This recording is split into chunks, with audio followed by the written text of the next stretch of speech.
The fluorescent lights of St. Jude's Trauma Center buzzed like angry wasps at 11:52 on a Thursday night. The kind of night where the air tasted metallic, where every breath felt borrowed, where death waited in the wings with patient hands. Sarah Mitchell pushed her supply cart down the polished hallway, the squeak of one bad wheel marking her passage like a metronome counting down to something she couldn't name. Her scrubs hung loose on a frame that had once been 30 pounds heavier back when she ate 3 meals a day instead of coffee and whatever the vending machine offered at 2 in the morning. Her hands, those trader hands, trembled slightly as she restocked gauze pads into the dispenser outside Trauma Bay 1. 45 years old and invisible. That's what she'd become in the 3 months since St. Jude's had hired her. The night shift nurse nobody remembered. The one who restocked supplies, changed bedding, sanitized surfaces, while the real nurses, the young ones with their energy drinks and their social media and their perfect steady hands, saved lives under the bright lights. She didn't complain. Complaining was for people who expected the world to care. Sarah had stopped expecting that a long time ago. Behind her, the trauma bay doors exploded open with a violence that made the security guard jump. Two paramedics burst through, faces pale, uniforms dark with someone else's blood. Between them, a gurney carrying what looked less like a man and more like a question mark written in torn flesh and shattered bone. Male, early 40s, multiple gunshot wounds to the chest and abdomen. The lead paramedic's voice cracked like breaking glass. "We lost his pulse twice in transit. Trauma activation now. Now. The hallway transformed into controlled chaos. Residents sprinting from the break room. Nurses abandoning their stations. The overhead speaker crackling to life with codes Sarah had memorized years ago in a different life, under different lights in places that weren't supposed to exist on any map. Dr. Julian Thorne arrived like a man stepping onto a stage, all confidence and expensive cologne. 35 years old, Harvard-educated with an Instagram following that rivaled some minor celebrities. He snapped on gloves with the precision of someone who'd practiced the gesture in a mirror. "Talk to me." Thorne's voice carried the calm authority of someone who'd never actually been shot at. "What's the story of training accident?" The paramedic wouldn't meet his eyes. "That's all they told us." Sarah's hands stopped moving. Training accident. She'd heard that phrase before. In Kandahar, in Fallujah, in places where training accident meant something had gone wrong in ways that would never make it into any official report, where young men died for reasons that would be classified for the next 50 years. She looked at the man on the gurney as they wheeled him past. His face was gray, lips blue, but even unconscious, even dying, there was something about the way he held himself. The muscle memory of a body that had been trained to respond, to fight, to survive. And his hands. Sarah noticed hands. Always had. These hands had scars in all the right places.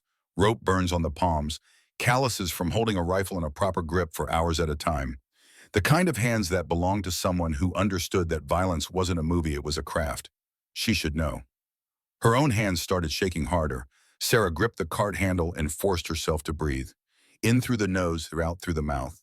The technique she'd learned in a different uniform, in a different decade, when her hands had been steady as stone, and her call sign had been Angel, and she'd believed she could save everyone if she just worked hard enough.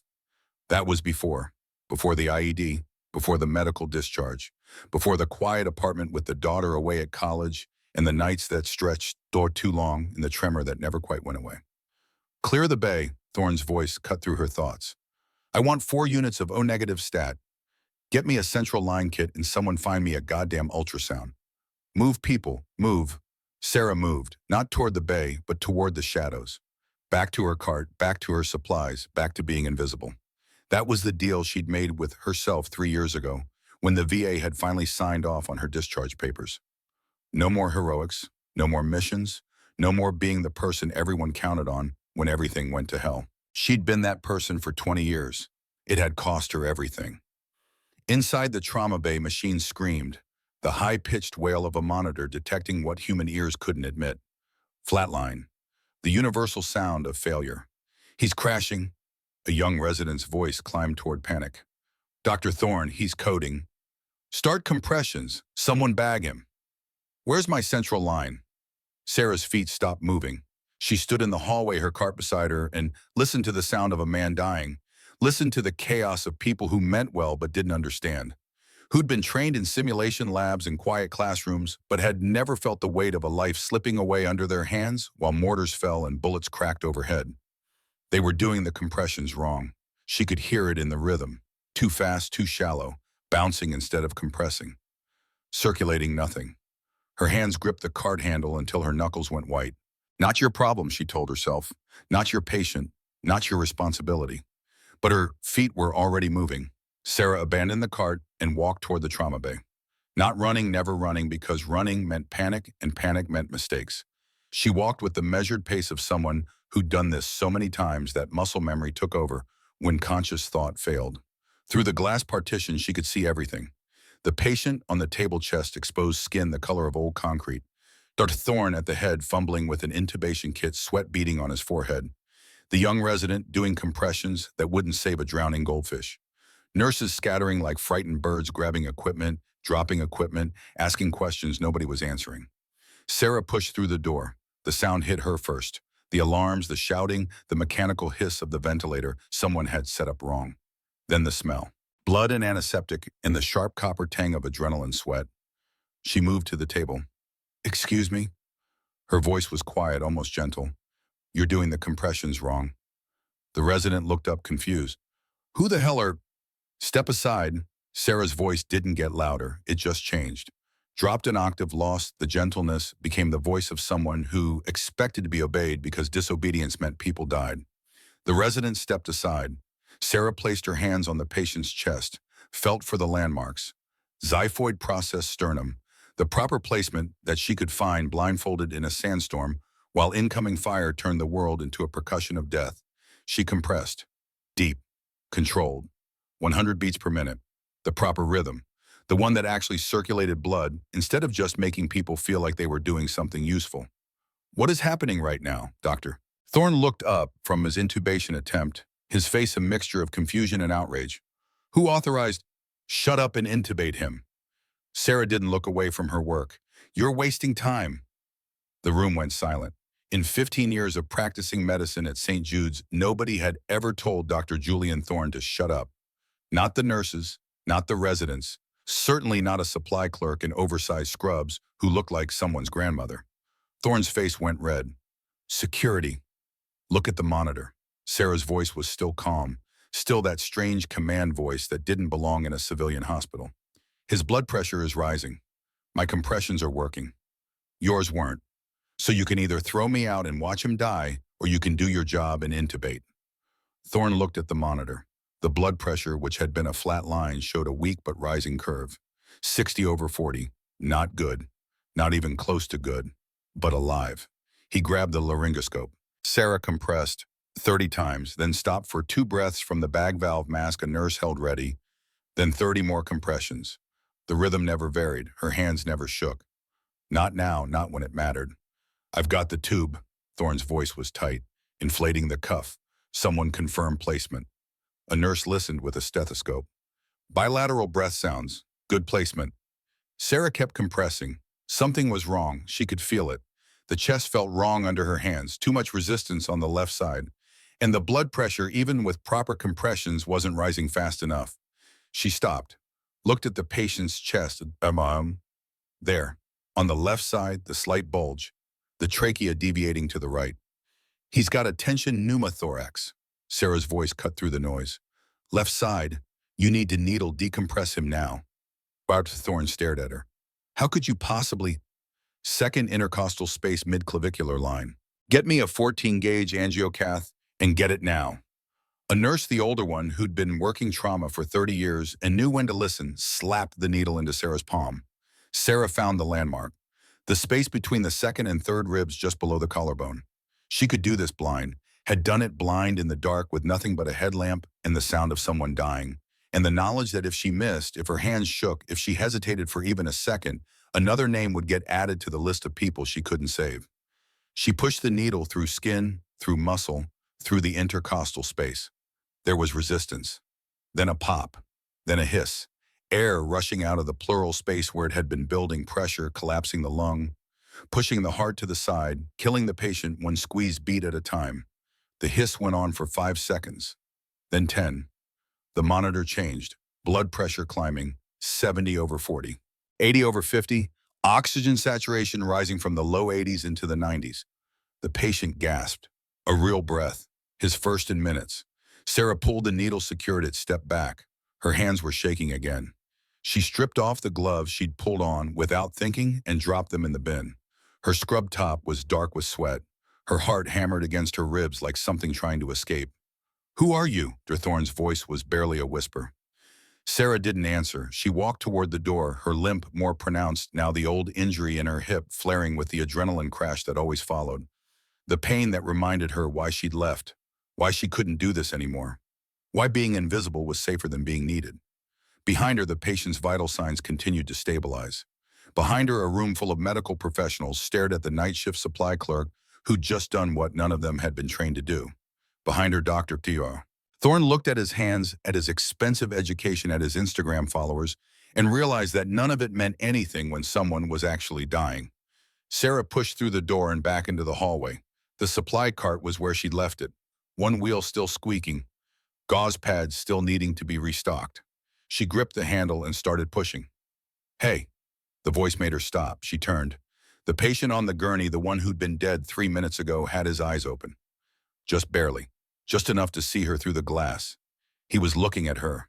And then with a hand that barely moved, with fingers that could barely bend, he did something that made Sarah's blood run cold. He saluted. It wasn't a full salute. Wasn't even close. Just fingers touching forehead. The abbreviated gesture of someone who'd done it 10,000 times. Someone who recognized the look in another person's eyes. The look that said, "Warrior." The look that said, "I've been there." The look that said, "I know who you are even if nobody else does." Sarah's throat closed. She nodded. Once. Sharp. Then she turned and pushed her cart down the hallway, the squeak of the bad wheel following her into the shadows. Behind her in the trauma bay, Dr. Thorne was already crafting the story he'd tell tomorrow. About how he'd managed the airway. How he'd directed the team. How his quick thinking had saved a life. Behind her, the patient closed his eyes and drifted back into unconsciousness, his mind holding on to one thought, the woman with the gray eyes, and the steady hands and the technique he'd only ever seen in one place. Downrange, where the only nurses were the ones who could shoot back. Sarah made it to the supply closet before her legs gave out. She sat on a box of disposable bedpans and put her head in her hands and breathed until the shaking stopped. Her phone buzzed. A text from her daughter. "Hey Mom, just checking in. How's the shift? Love you." Sarah stared at the message for a long time, then typed back with trembling fingers. "Quiet night. Love you too, sweetie." She put the phone away. Quiet night. The lie tasted like ash. The break room at 6 in the morning smelled like burned coffee and broken dreams. Sarah sat at the small table in the corner, the one nobody else wanted because it faced the wall and had a wobbly leg. She ate a granola bar that tasted like cardboard and watched the morning shift filter in. They didn't see her. They never did. Dr. Thorne held court at the main table, surrounded by residents and nurses who laughed at his jokes and hung on his words. He was telling the story, his version, the one where he was the hero. So the patient code's right, total chaos, everyone freezing up. Thorne leaned back in his chair, hands behind his head. "I see the tension pneumo immediately. Direct the nurse to prep the needle. Decompress the chest myself. Textbook save." The residents nodded, taking mental notes. "What about the supply clerk?" One of the younger nurses spoke up. "Emily something, 24 years old, fresh out of school, still believed in heroes. I heard she did the compressions, that she identified the pneumothorax." Thorne waved a hand dismissively. "She helped. I'm not saying she didn't help, but she's not trained for advanced procedures. I had to direct her every step of the way. Honestly, it was dangerous having her in there. If I hadn't been monitoring everything." He let the implication hang. Sarah took another bite of her granola bar. She'd heard this story before. Different hospital, different doctors, same ending. The invisible people stayed invisible. The heroes got the headlines. That was fine. She didn't want headlines. She wanted to finish her shift, go home, sleep for 4 hours, and do it again tomorrow. "Ms. Mitchell." The voice made her look up. Administrator David Lancaster stood in the doorway. 48 years old, MBA, from Wharton suit that cost more than Sarah made in a month. He had the smile of someone about to deliver bad news and call it an opportunity. "My office, now please." Sarah stood, threw away the half-eaten granola bar, followed Lancaster down the hallway to the administrative wing, where the floors were carpeted and the lighting was warm and everything felt like a corporate boardroom instead of a place where people bled. Lancaster's office was all glass and chrome, efficiency charts on the walls, Photographs of him shaking hands with donors, politicians, anyone with money. His desk was clean, except for a single manila folder. Sit, Lancaster gestured to the chair across from him. Sarah remained standing. Lancaster sighed. Last night, the trauma bay, Dr. Thorne filed a report. I'm sure he did. He says you physically pushed aside a resident, that you performed advanced medical procedures you're not licensed to perform in this facility, that you created a liability situation that could have resulted in a lawsuit. Sarah's jaw tightened. The patient lived. That's not the point. Lancaster opened the folder. You're a registered nurse, Ms. Mitchell. Your license allows you to work under the direction of a physician, not to make independent medical decisions, not to perform procedures like needle decompression without authorization. The patient was dying. Dr. Thorne was managing the situation. Dr. Thorne was about to kill him with incorrect compressions. Lancaster's smile vanished. That's quite an accusation. It's quite an observation. Silence filled the office like water filling a sinking ship. Lancaster leaned forward. Let me be direct, Ms. Mitchell. You're 45 years old. You work part-time night shifts. You don't fit the demographic this hospital is trying to project. We're rebranding. Younger staff, tech-savvy, social media friendly. The board wants to attract millennial patients, and they want a staff that reflects that. Sarah's hands clenched at her sides. You're firing me for being old. I'm suggesting that you might be happier somewhere else. A smaller facility, a nursing home perhaps, somewhere where your particular skills would be more appreciated. My particular skills saved that man's life. Your particular skills created a liability. Lancaster closed the folder. I'm giving you a choice. Resign quietly with a neutral reference. Or we terminate you for insubordination and policy violation, and that goes on your permanent record. Sarah looked at the man across the desk, at his expensive suit and his empty smile and his charts about efficiency and cost reduction. At the face of every administrator who'd ever told her that rules mattered more than results, that paperwork mattered more than people. She'd met 1,000 David Lancasters in her career. In the military, they were the officers who stayed in the rear and made decisions that got soldiers killed. In civilian life, they were the administrators who cared more about liability than lives. How long do I have to decide? Her voice was flat. End of the week. Lancaster's smile returned. I'm sure you'll make the right choice. Sarah walked out without another word. The hallway felt longer than it had on the way in. Her hip ached. Her hands shook. The fluorescent lights hummed their wasp song overhead. She'd come to St. Jude's 3 months ago because she'd needed something to do.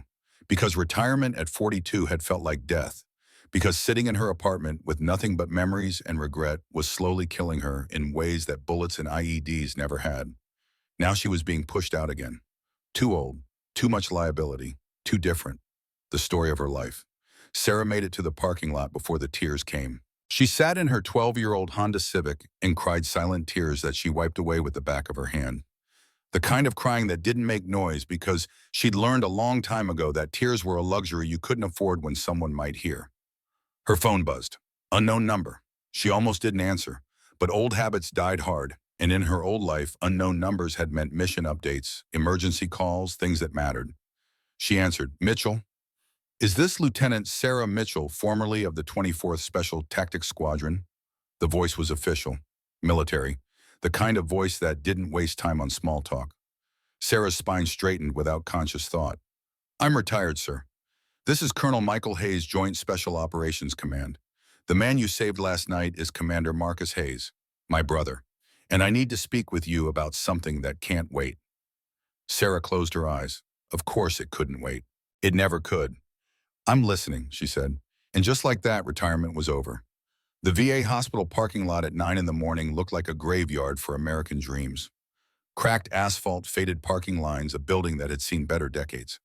Sarah pulled into a spot near the entrance and sat for a moment watching old men in wheelchairs smoke cigarettes by the door, their faces carved from the same stone as the memorial plaques on the wall inside.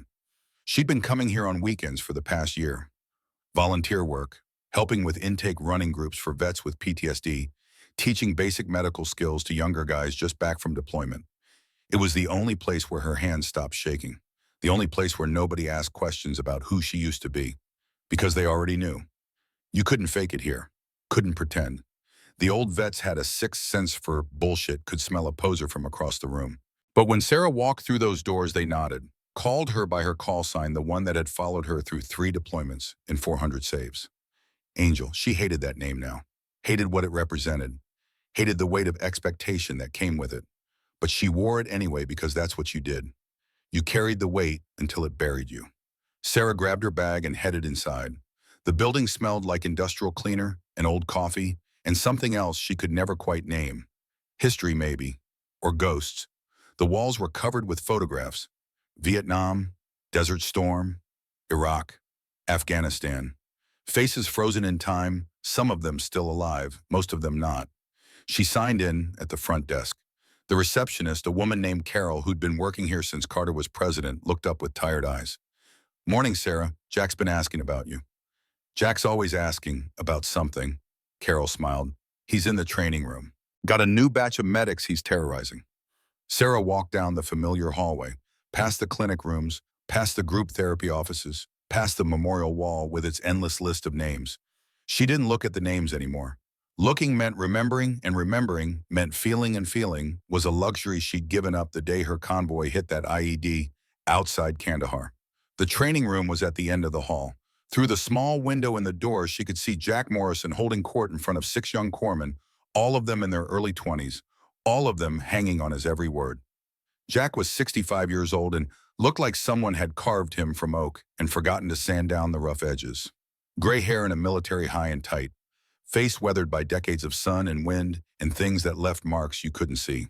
He wore jeans and a faded Ranger tab t-shirt and moved with the careful precision of someone who'd learned that wasted motion could get you killed.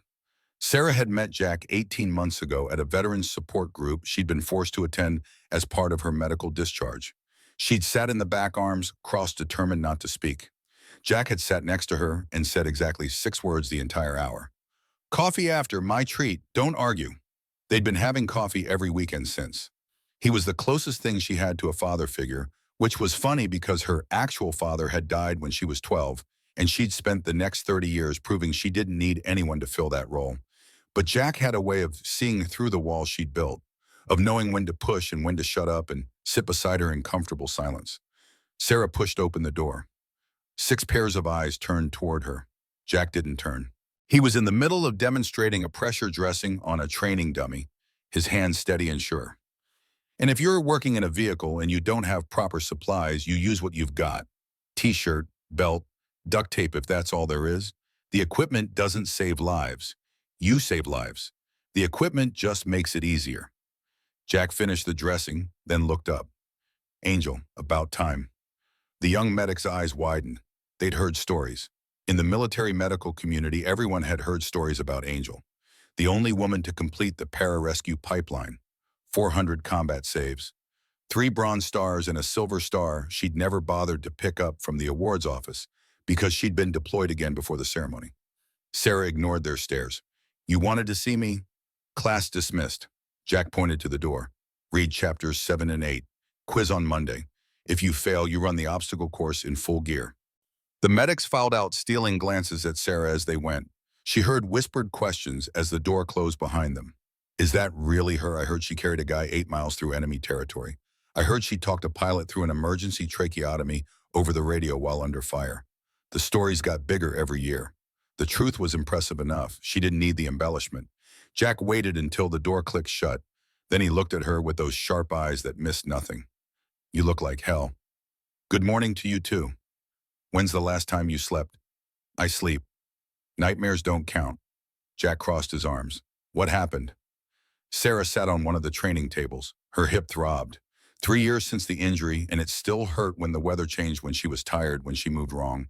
The doctors had said she was lucky to walk at all. She'd told them luck had nothing to do with it. Spite, maybe. Stubbornness, definitely. "I saved a guy last night, a SEAL commander. Multiple GSWs, tension pneumothorax. He was coding.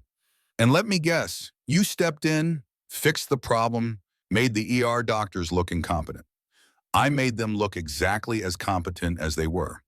Jack almost smiled. And now the administrator wants me to resign, says I'm a liability. Too old, too much risk, doesn't fit their demographic. "So quit." Sarah looked up sharply. "What? You hate it there? You've hated it since day one. They don't appreciate you. They don't see you. Why stay?" Because I need the work. Because sitting at home staring at the walls makes me want to drive my car off a bridge. Because I'm 45 years old with a medical discharge and a daughter in college. And I need to feel useful. Jack walked over and sat beside her on the table.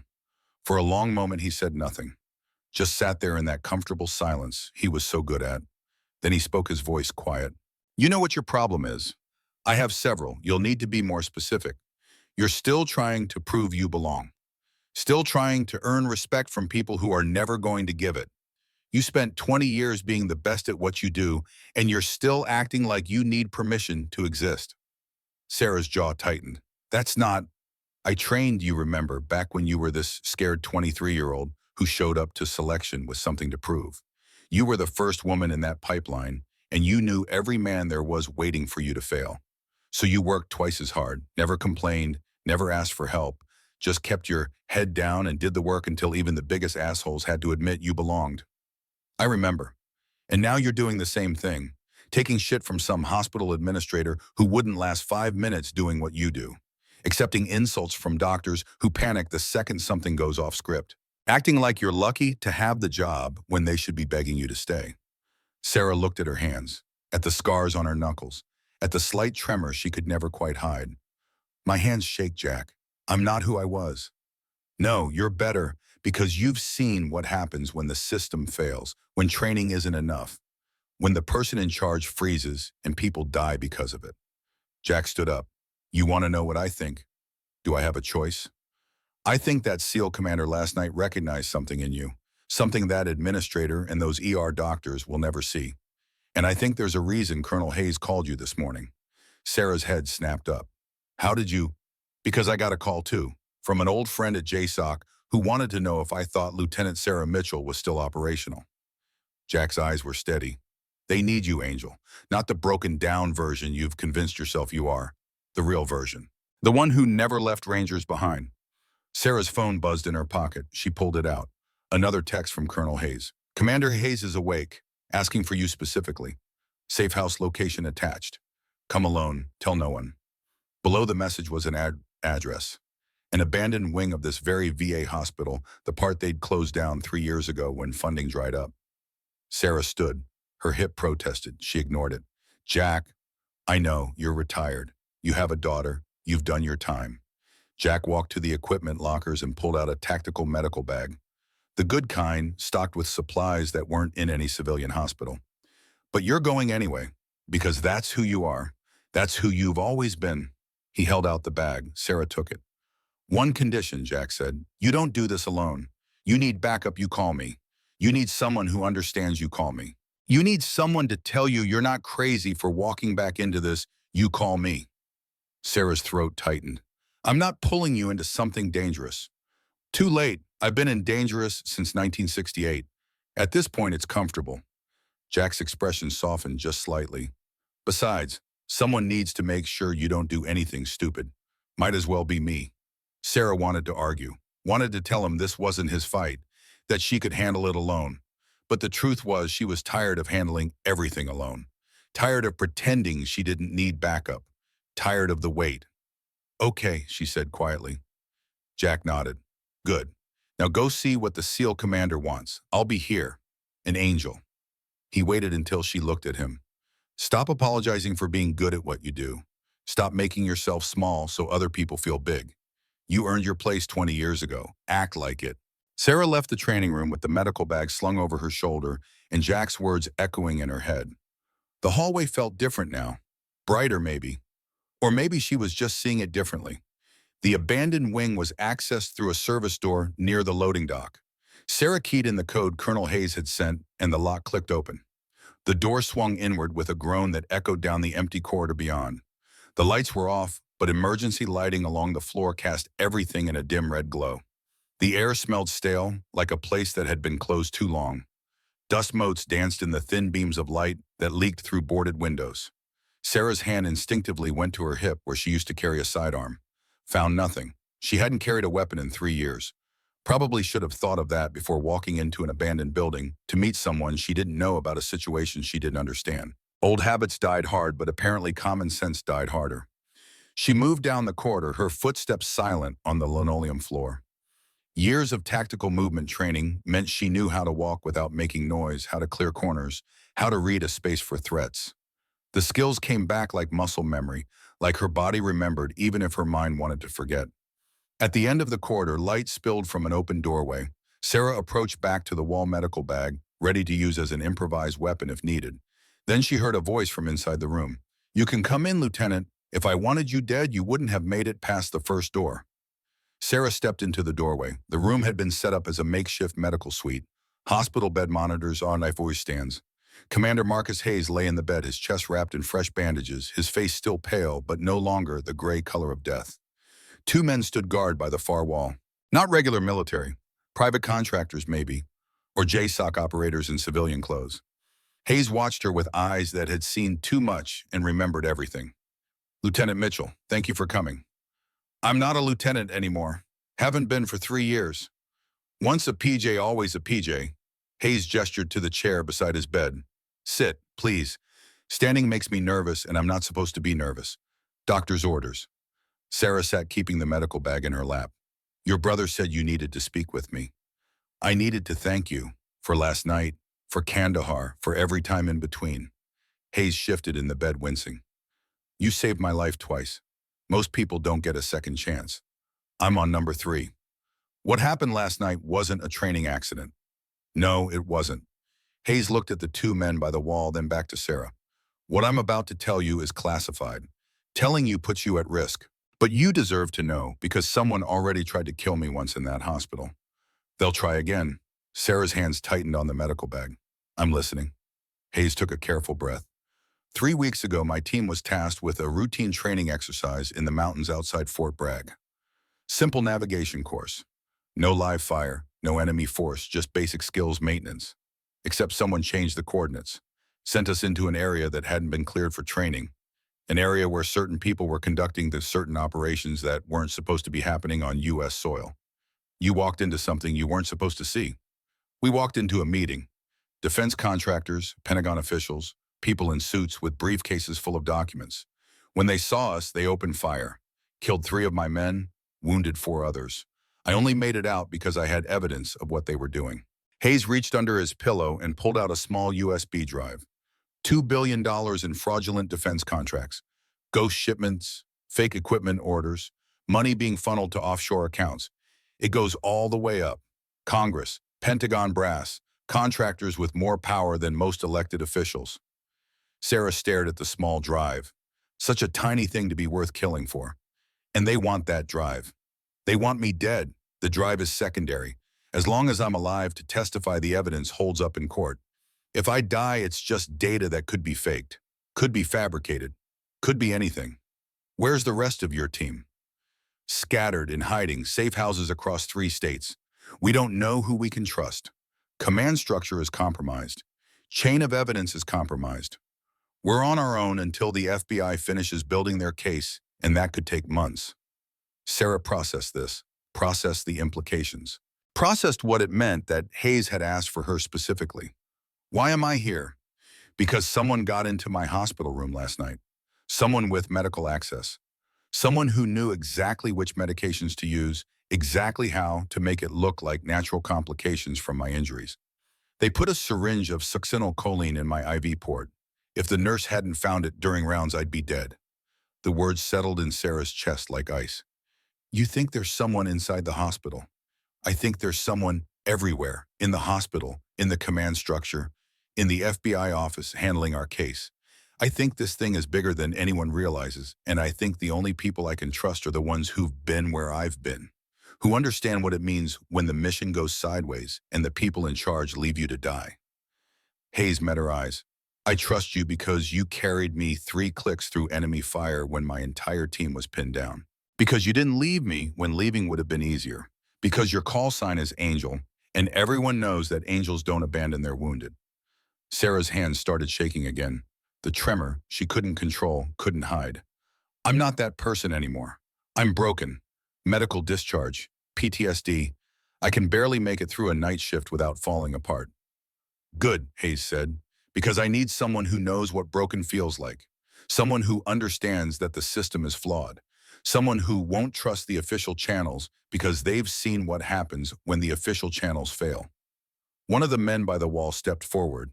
He was massive, 6'5", built like he'd been assembled from spare tank parts. Beard scars, eyes that tracked everything. "Commander, we need to move soon. Windows closing." Hayes nodded. "Lieutenant Mitchell, this is Chief Warrant Officer Ryan Hendricks. We call him Dutch for short. He's coordinating security." Well, Dutch looked at Sarah with open skepticism. "This is your guardian angel.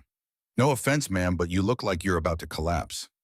"None taken." Sarah set down her medical bag. "You look like you eat small children for breakfast, but I'm trying not to judge." Hayes laughed, then winced. "See? She's perfect." "For what exactly?" Sarah looked between them. "What do you need from me?" "Protection, medical support, someone who can think tactically, someone who knows how to disappear when necessary." Hayes shifted in the bed. "They're going to keep coming. The next attempt will be more direct, more violent. I need someone who can keep me alive long enough for the FBI to finish their case. Someone who's not in any official database, someone they won't see coming." Sarah stood up, paced to the window, looked out at the parking lot at the old vets smoking their cigarettes at the memorial plaques on the wall.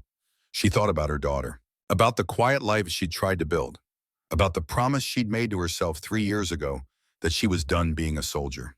She thought about her apartment, about the nights she couldn't sleep, about the feeling of being invisible, useless, a burden. She thought about Lancaster's words, about being too old, too damaged, too much liability. And she thought about Jack's words, about earning her place, about stop apologizing for being good at what she did. Sarah turned back to Hayes. "If I do this, I have conditions." "Name them." "I don't work alone. I bring backup. Someone I trust. Former Ranger Vietnam vet knows more about tactical medicine than anyone alive." "Jack Morrison." Hayes smiled. "Already cleared him. He's been read in on the situation." Sarah blinked. "You knew I'd say yes." "I hoped. There's a difference." Hayes gestured to Dutch. "Show her." Dutch pulled out a tablet and pulled up security footage. The timestamp showed last night the hospital, the corridor outside Hayes's room. A figure in scrubs walked toward the door. Moved like hospital staff. Carried a small bag like hospital staff. But something was wrong, the way they moved. The precision, the tactical awareness. The figure entered Hayes's room. The camera inside caught them approaching the IV port, pulling out the syringe, injecting it into the line. Then the figure's head turned, looked directly at the camera for just a second, long enough for the image to be captured.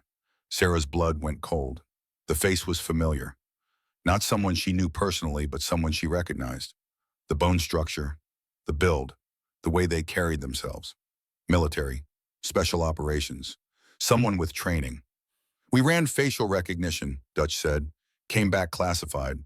Whatever unit this person is with, it's buried deep. Black ops, deniable, off the books." Hayes's voice was quiet. "They sent a professional Sarah, not some contractor, not some hired gun, someone from inside the military, someone who knows how we operate, someone who's probably killed a dozen targets exactly like this." Sarah looked at the frozen image on the screen, at the cold efficiency in those eyes. "And you think I can stop someone like that? I think you're the only one who can because you think like them. You've been there.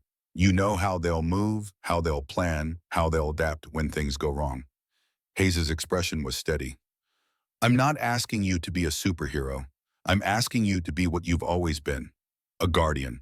Someone who stands between the wounded and the people trying to kill them." Sarah's phone buzzed. A text from her daughter. "Mom forgot to tell you, coming home this weekend. Want to make sure you're okay. Love you." She stared at the message, at the simple request, at the worry her daughter tried to hide behind casual words. If Sarah said yes to this, she was putting herself in danger, was walking back into the world she'd promised to leave behind, was risking everything she'd built in the 3 years since her discharge. But if she said no, Commander Hayes would die. The corruption would continue. More soldiers would die in training accidents that weren't accidents. And Sarah would go back to her quiet apartment and her night shifts in the slow drowning feeling of being invisible. She looked up at Hayes. "How long do we have?" "FBI says 3 weeks, maybe 4. They're building an airtight case, but these people have lawyers and connections and enough money to make problems disappear." "And you think they'll wait that long to try again?" "I think they'll try within 72 hours. I think they've already identified everyone on my protection detail. I think they know where we are right now. Hayes held her gaze. I think we're running out of time. Sarah picked up her medical bag. Check the supplies Jack had packed. Combat gauze, chest seals, tourniquets, everything she'd need if things went bad, when things went bad. Okay, she said. I'm in, but we do this my way. No official channels, no command structure. We work off the books, use resources they can't track, stay mobile. Agreed. And when this is over, you make sure my daughter never knows what really happened. As far as she's concerned, I spent 3 weeks working overtime at the hospital. Hayes nodded. You have my word. Sarah slung the medical bag over her shoulder. Then let's get to work. First thing we need is a better location. This place is compromised. They knew you were at the hospital, which means they're tracking your movements. We need somewhere off-grid, somewhere they won't think to look. Dutch raised an eyebrow. You have somewhere in mind. Sarah thought about Jack, about the network of veterans who passed through the VA hospital, about the old soldiers who still remembered what loyalty meant, about the places that existed in the gaps between official records. Yeah, she said, I know a place, but we'll need help moving him, and we'll need to do it now before they realize we're leaving.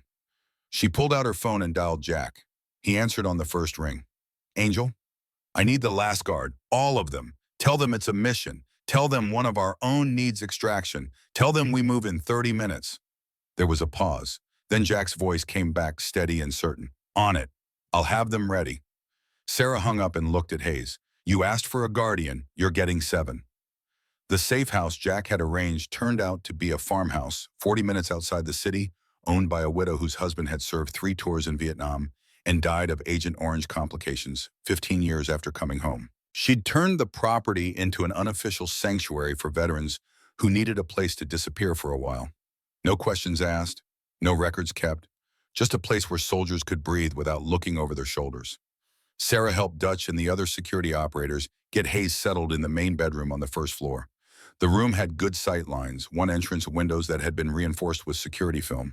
Not perfect, but better than a hospital where anyone with a stolen ID badge could walk right in. Hayes winced as they transferred him from the wheelchair to the bed. His vitals were stable, but not good. Blood pressure still low. Oxygen saturation acceptable, but not ideal.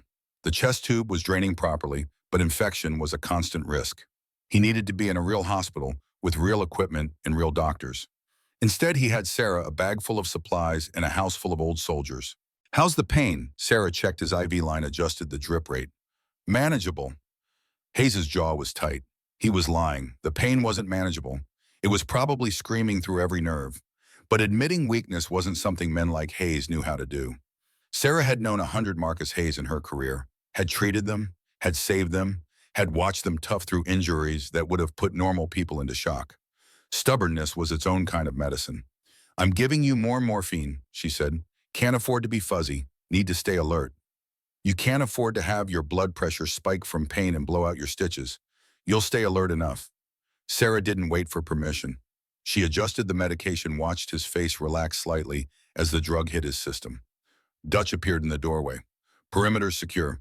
Got 3 guys on rotation cameras on all approaches. Anyone comes within a quarter mile will know. Good.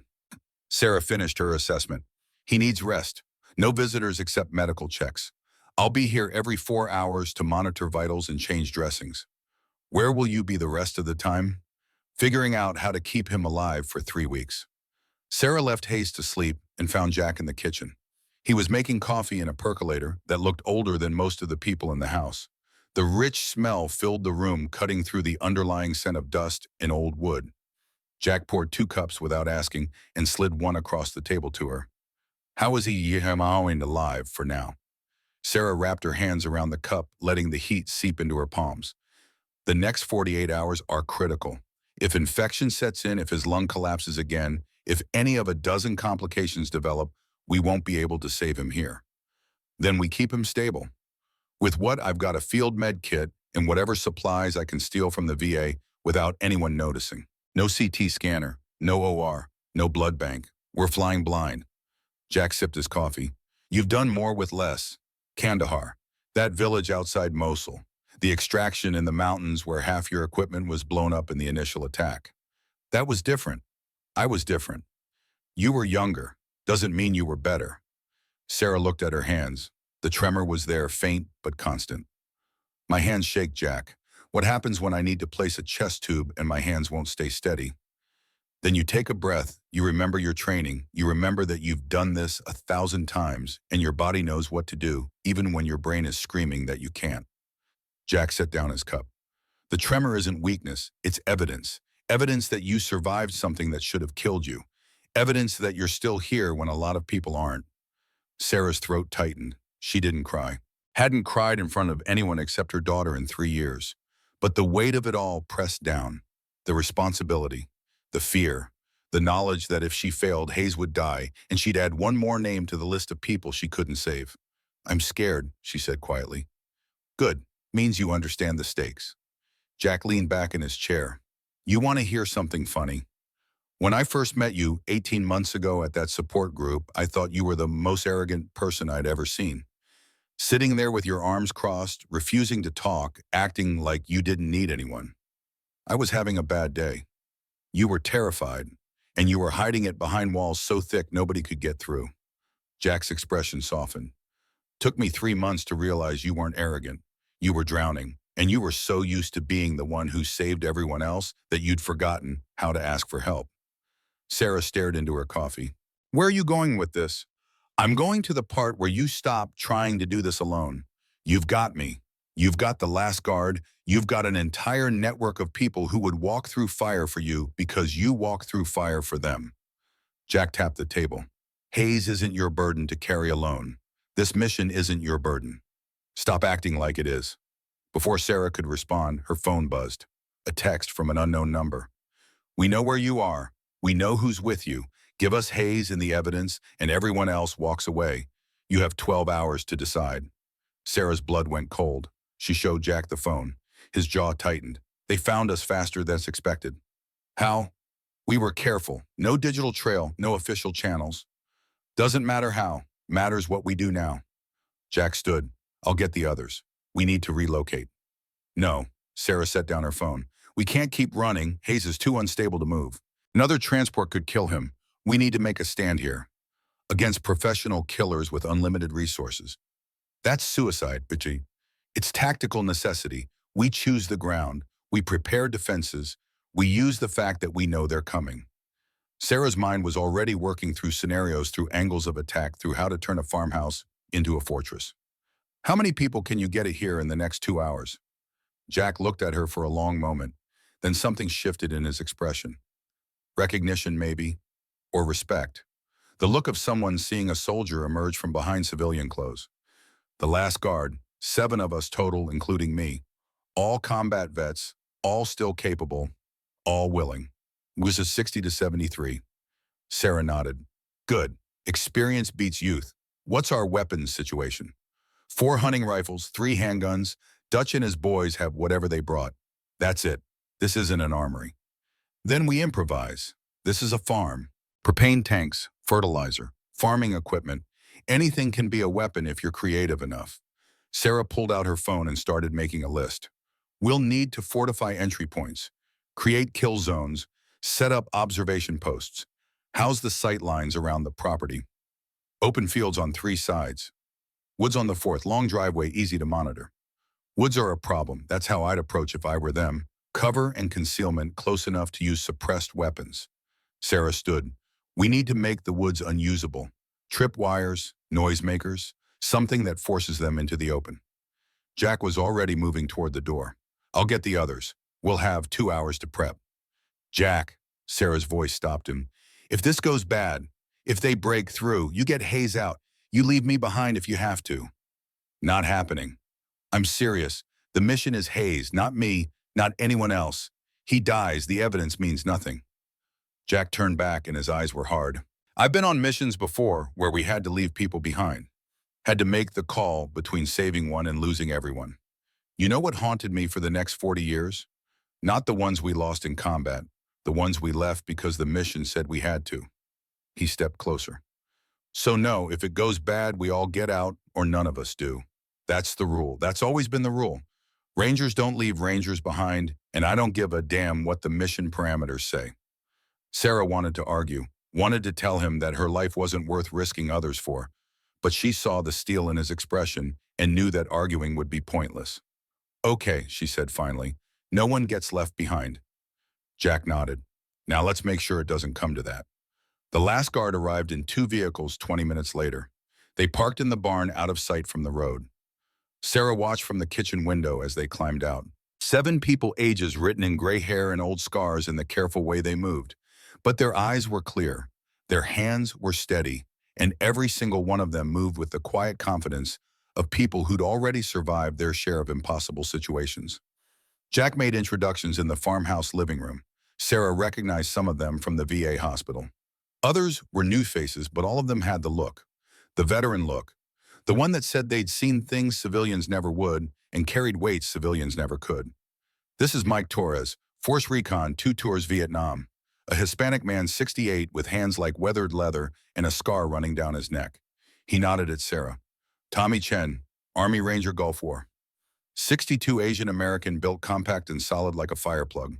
"Elizabeth Hendricks, but everyone calls me Dutch." A woman, 68, gray hair pulled back in a tight bun.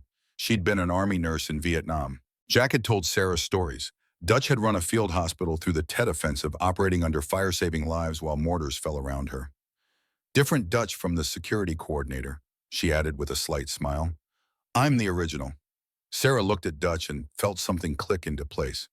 Recognition. Understanding. The look that passed between people who'd been there, who knew what it meant to make life and death decisions when everything was chaos and blood and screaming. Dutch smiled slightly. "Heard about you, Angel. Been waiting to meet you for years." "Why?" "Because there's not many of us. Women who served downrange, who carried the weight, who earned their place and kept it." Dutch's smile widened. "Figured we should stick together." The others were introduced quickly. Carlos Rivera, 65, Rangers. Robert Wilson, 73, Marine Corps, wheelchair-bound from an old back injury but still sharp as broken glass. Everyone called him Jim. And Marcus Webb, 60, Navy corpsman, who'd served with the Marines in Fallujah. 7 old soldiers, plus Ryan Hendricks and his security team, plus Sarah and Jack, against whatever was coming. Sarah stood at the front of the room and felt the weight of their attention. These were people who'd commanded troops, who'd led missions, who'd made decisions that determined whether their brothers came home alive or in body bags, and they were looking at her. "Thank you for coming," Sarah started. Her voice was steady. "I know Jack told you this was a mission. I know you probably have questions. Let me be direct. We're protecting a Navy SEAL commander who has evidence of a major defense fraud conspiracy. People with power and resources want him dead. They know he's here. They're coming, and we have approximately 10 hours to prepare." No one spoke. They just listened, waiting. "I'm not going to lie to you. This is dangerous. The people coming are professionals.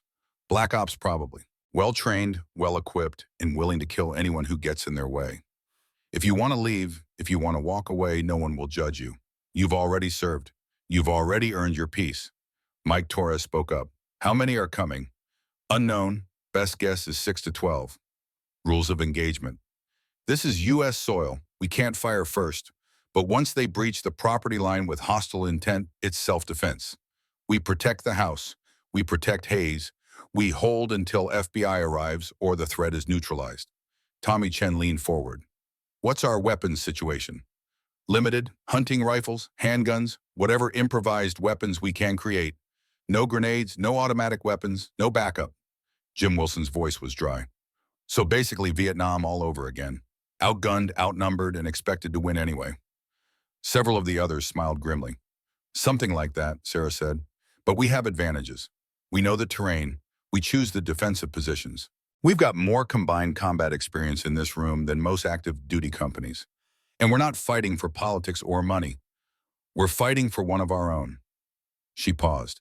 "I'm not your commanding officer. I'm not going to order anyone to do anything. But I'm asking, will you stand with us?" The answers came quickly. No hesitation, no debate. "Hell yes. Wouldn't miss it." Rangers lead the way. Dutch looked at Sarah with eyes that had seen too much death and too much life. "We're here because Jack called. We're staying because you asked. Now tell us what you need." Sarah felt something loosen in her chest, something that had been tight for 3 years.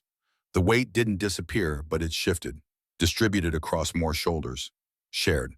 She pulled out a hand-drawn map of the property. Okay, let's get to work. The next 6 hours were a blur of preparation. Sarah coordinated while Jack directed. They turned the farmhouse into a defensive position using everything they had and everything they could improvise. Mike and Tommy took the woods. They strung fishing line between trees at ankle height, tied with tin cans full of rocks. Low-tech but effective. Anyone moving through in the dark would make noise. They also rigged several propane tanks with remote detonators, simple cell phone triggers that Jack assured her would work. Not lethal, but enough to create confusion and light up the night if needed. Carlos and Marcus fortified the house itself. Furniture moved to create barriers. Windows reinforced with spare plywood from the barn. Sight lines calculated. Fields of fire established. They turned the living room into a command post, the kitchen into a medical station, and the upstairs bedrooms into overwatch positions. Dutch stayed with Sarah, helping convert the kitchen into something approximating a field hospital. They had limited supplies but made do.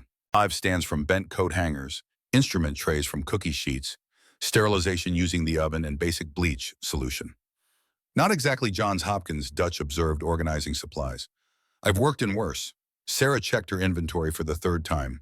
Chest seals, combat gauze, tourniquets, pain medication, antibiotics, enough to treat maybe 2 or 3 serious casualties before they ran out. Kandahar, Dutch asked.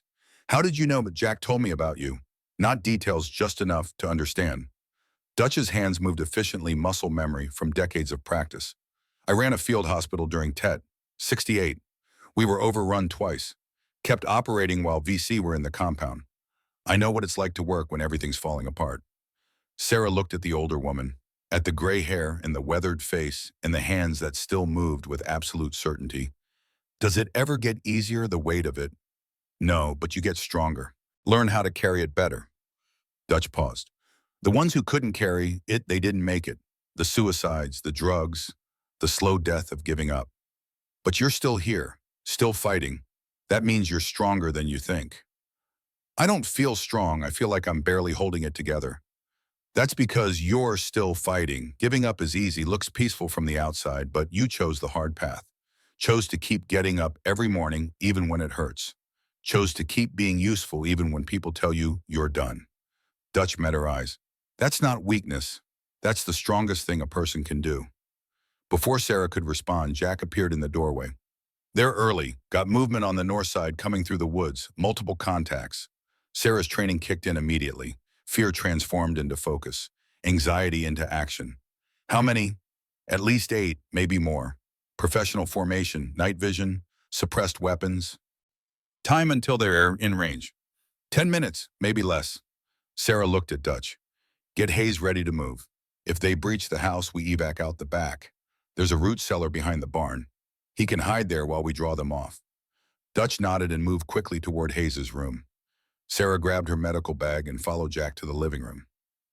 The last guard was already in position. Mike and Tommy at upstairs windows overlooking the woods. Carlos and Marcus at ground floor positions covering the driveway and side approaches. Jim in his wheelchair positioned near the back door, shotgun across his lap, ready to provide covering fire if they needed to retreat. Ryan Hendricks and his security contractors were in the most exposed positions. 3 men with actual combat experience from Iraq and Afghanistan. Young compared to the last guard, but still professional. Sarah took her position at the command post. Not because she was in charge, but because someone needed to coordinate. Someone needed to see the whole picture. Someone needed to make the calls that would determine whether people lived or died. Just like Kandahar. Just like Fallujah. Just like every mission where she'd been the one deciding who got treatment first, who could wait, who was already gone.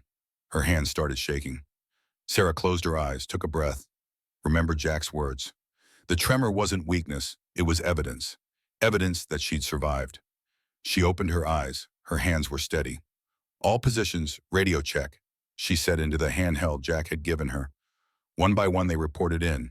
Mike, Tommy, Carlos, Marcus, Jim, the 3 contractors, 8 defenders, plus Sarah, plus Jack who moved between positions, against at least 8 attackers who were professional killers with better equipment and no moral hesitation about murdering everyone in the house. Sarah pulled up the security camera feeds on the laptop Jack had set up. Cameras weren't great, mostly old game cameras, repurposed for security, but they showed enough. Movement in the woods, shadows that moved too purposefully to be animals. The attackers were advancing in a tactical formation, bounding Overwatch professional and careful. Contact north. Mike's voice came over the radio.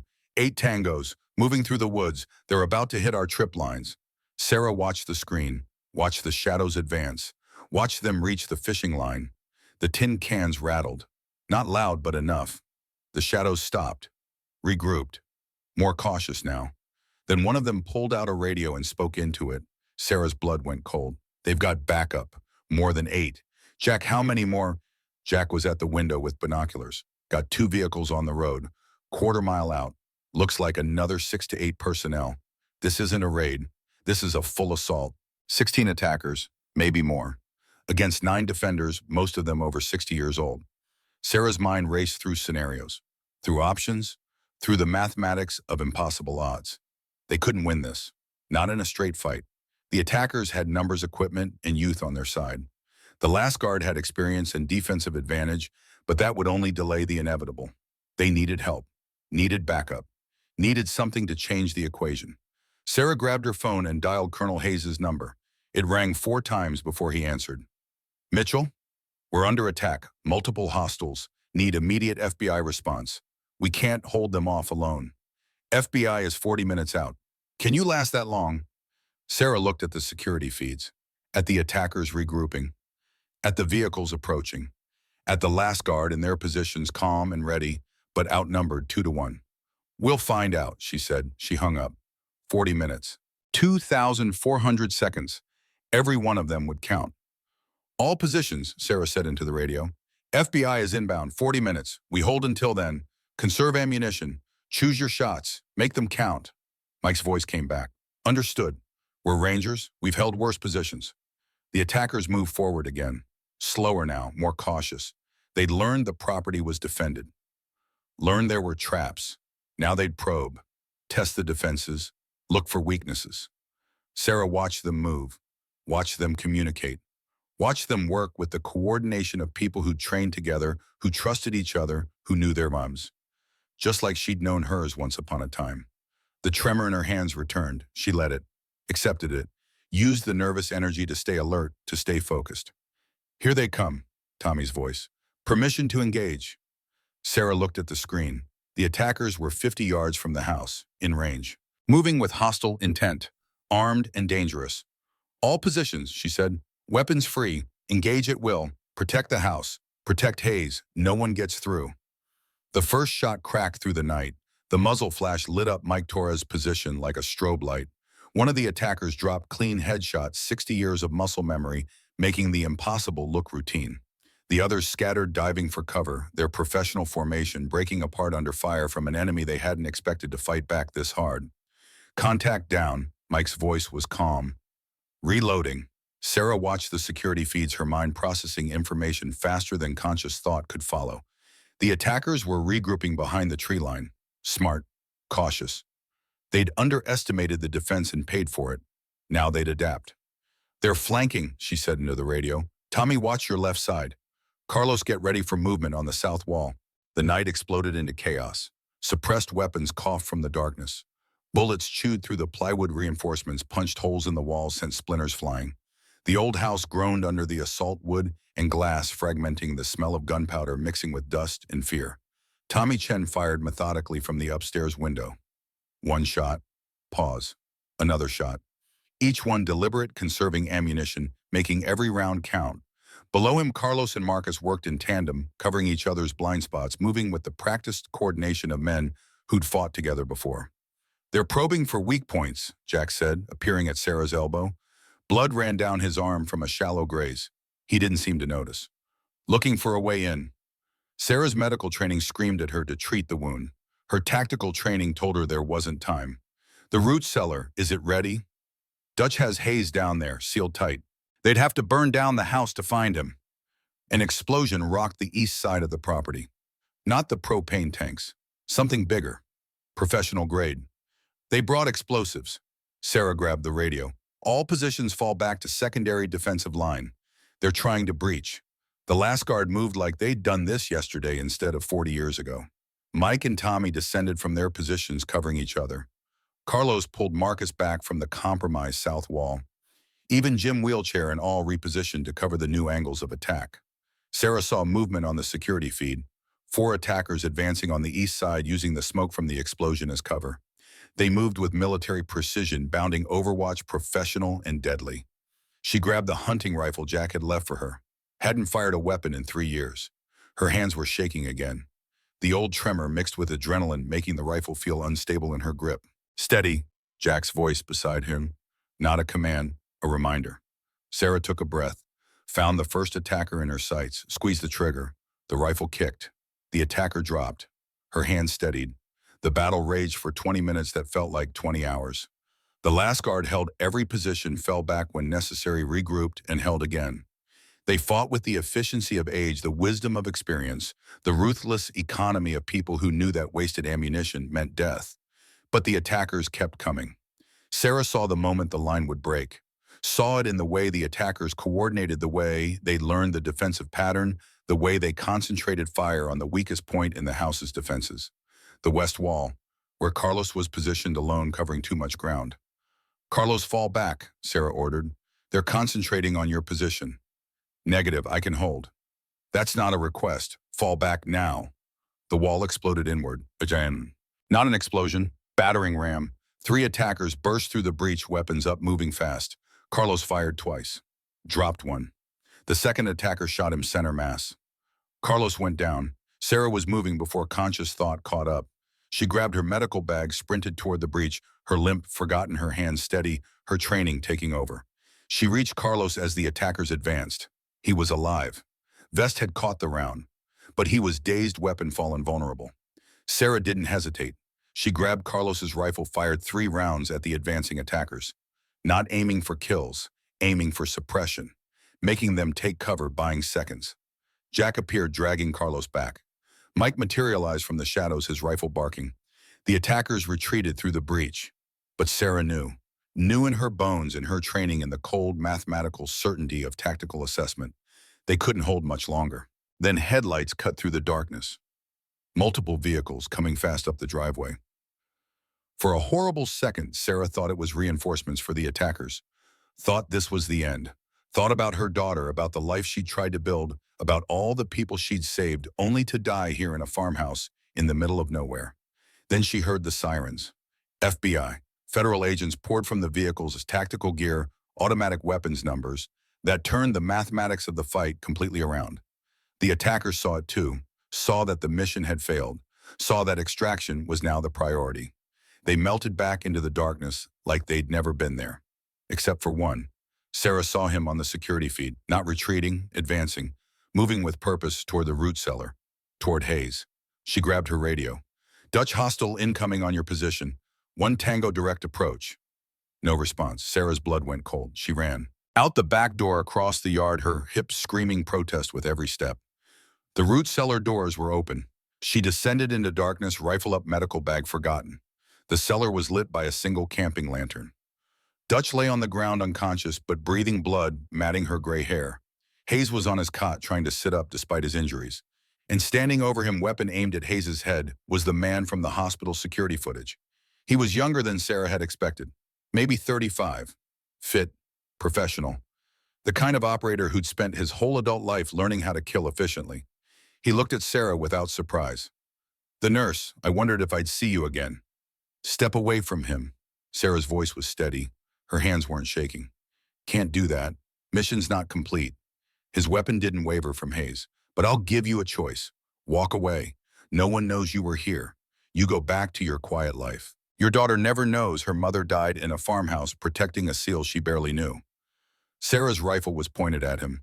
Center mass, easy shot at this range. "How do you know about my daughter?" "We know everything. Part of the job." He smiled slightly. "You're good, better than I expected. But you're not a killer. I am. So let me finish this and walk away. Or try to stop me and we both die. Your choice." Sarah thought about her daughter, about the promise she'd made to come home, about the life waiting for her outside this cellar. Then she thought about Marcus Hayes, about the 20-year-old kid she'd carried 3 clicks through enemy fire in Kandahar, about the oath she'd taken, about the weight she'd carried for so long. About the fact that some weights you carried until they buried you. No, Sarah said. She fired. So did he. Sarah felt the impact before the pain. Left shoulder. The bullet punched through muscle, spun her sideways, sent the rifle clattering from her hands. She hit the ground hard, her vision graying at the edges. But her shot had found its mark. The operator staggered his weapon, falling blood spreading across his chest. Not a kill shot. Close, though. He looked at her with something like respect. Didn't think you had it in you. Then he collapsed. Sarah lay on the cold cellar floor and tried to breathe through the pain. Above her, she heard voices. Jack. FBI agents, someone shouting for a medic. Hayes's face appeared in her vision. Pale. Worried. Hang on, Angel. Help's coming. Dutch, Sarah managed. She's okay. Concussion. She'll be fine. The others? Everyone's alive. You did it. You kept us all alive. Sarah closed her eyes, let the darkness take her. Sarah woke up in a hospital. Real hospital this time. St. Jude's, ironically. Different room than where she'd saved Hayes, but the same fluorescent lights, the same antiseptic smell, the same sense of borrowed time. Her daughter was sitting beside the bed holding her hand. Emma, 22 years old, home from college, eyes red from crying. Mom, Emma's voice cracked. They said you almost died. Almost doesn't count. Sarah tried to smile. Failed. How long was I out? 2 days. They had to do surgery. The bullet nicked an artery. Emma squeezed her hand tighter. What happened? They won't tell me anything. Just that you were working security for some government thing. Sarah looked at her daughter, at the fear and confusion and love in those young eyes, thought about telling her the truth, thought about the promise Hayes had made to keep Emma out of this. I was helping an old patient. Things got complicated. Sarah squeezed back. I'm okay. That's what matters. Emma nodded but didn't look convinced. The doctor says you need physical therapy. Months of it, and you can't work for at least 6 weeks. I'm fired anyway, remember? About that. A new voice made Sarah turn her head. Administrator Lancaster stood in the doorway. He looked uncomfortable. Behind him stood Colonel Hayes Jack Morrison and Dr. Chen, the young resident from that first night. Lancaster cleared his throat. Ms. Mitchell, after reviewing the events of that night in the trauma bay, and after receiving certain testimonies from Commander Hayes and Colonel Hayes regarding your service record, the hospital board has decided that your termination was premature. Sarah stared at him. You're rehiring me. We're offering you a position as Director of Trauma Training. You'd be responsible for training our residents and nurses in emergency procedures. Full-time, full benefits. Significant salary increase. I see. Sarah looked at her chin. The young woman met her eyes steadily. What changed your mind? Lancaster looked uncomfortable. Doctor? Chen filed a formal report about what really happened that night, about how you saved Commander Hayes when the entire team had frozen, about how your intervention was the difference between life and death. Dr. Chen stepped forward. I was wrong to let Dr. Thorne take credit. I was scared, of retaliation, of losing my position. But after hearing what you did at that farmhouse, protecting people you barely knew, she paused. I want to be the kind of doctor who does the right thing even when it's hard, which means starting with the truth. Sarah felt something loosen in her chest, the weight shifting again. Still there, but different somehow. I accept, she said, but I have conditions. Lancaster nodded. Name them. I want Jack Morrison as my co-director. He has more combat medical experience than everyone in this hospital combined. Jack's eyebrows rose. He hadn't expected that. Agreed, Lancaster said quickly, and I want Dr. Chen as my first assistant trainer. She needs to learn not just from textbooks, but from people who've seen what happens when everything goes wrong. Dr. Chen's eyes widened. Yes, thank you. And one more thing. Sarah looked at Emma. I need 3 months off first, to heal, to spend time with my daughter, to remember what I'm fighting for.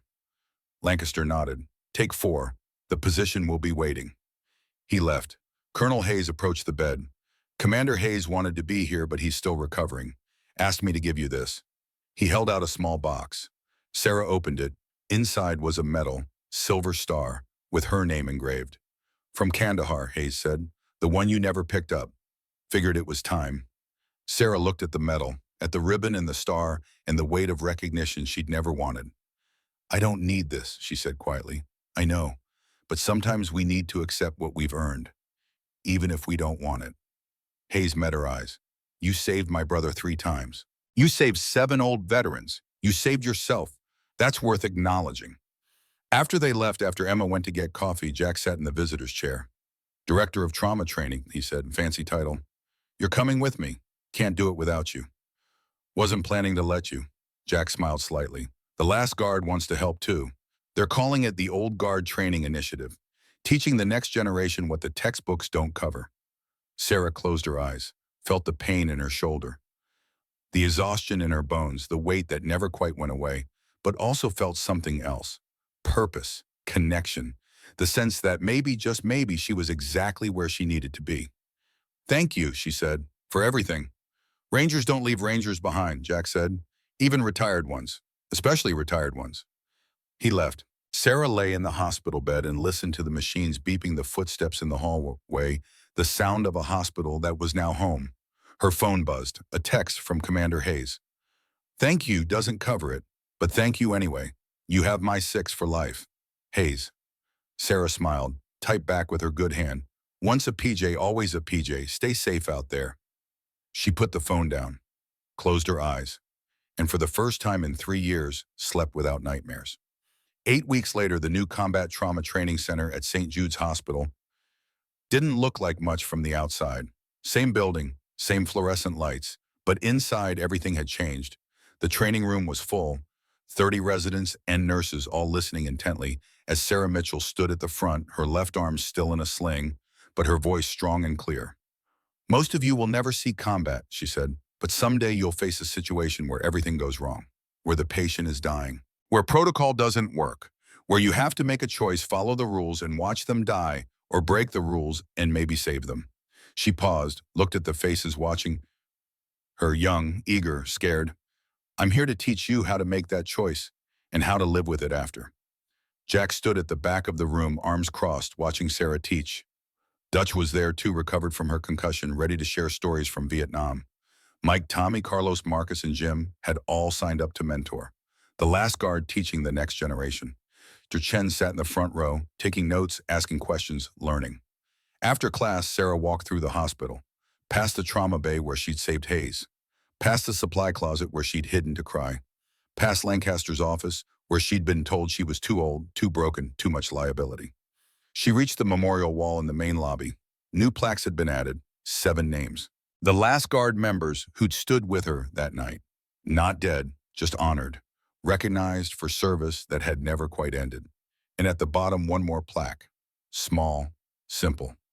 Lieutenant Sarah Mitchell, 24th Special Tactics Squadron. Call sign Angel, 400 combat saves. Teacher, guardian, warrior. Sarah stood looking at it for a long time. Emma appeared beside her. Still weird seeing your name on a wall, very weird. But appropriate. Emma linked her arm through her mother's good one. I've been hearing stories from the veterans who come through here about you, about what you did. They exaggerate. Maybe, but the part where you're a hero, that's not exaggerated. Amal looked up at her mother. I'm proud of you, Mom, for who you are, for what you did, for not giving up even when it was hard. Sarah's throat tightened. I love you, kid. Love you too. They walked out together, mother and daughter, into the parking lot where Sarah's old Honda waited. As they reached the car, Sarah's phone buzzed. A text from Jack. Beers tonight. The guard wants to celebrate your first month as director. No excuses. Sarah smiled, typed back. I'll be there. She climbed into her car, started the engine. Old familiar rumble. The same car that had carried her through 3 years of grief and recovery and slow rebuilding. But she was different now. Stronger. Not because the weight had gotten lighter, but because she'd learned to carry it better. Sarah drove out of the parking lot and toward whatever came next. Behind her, St. Jude's Hospital stood tall, its lights bright against the evening sky. A place where she'd been invisible, where she'd been pushed out, where she'd finally found her way back. In the rearview mirror, she saw the hospital growing smaller, but she wasn't leaving it behind. She was carrying it forward, along with everything else she'd learned. The scars, the tremor, the weight, all of it evidence. Evidence that she'd survived. Evidence that she'd fought. Evidence that some warriors never stop fighting, they just choose different battles.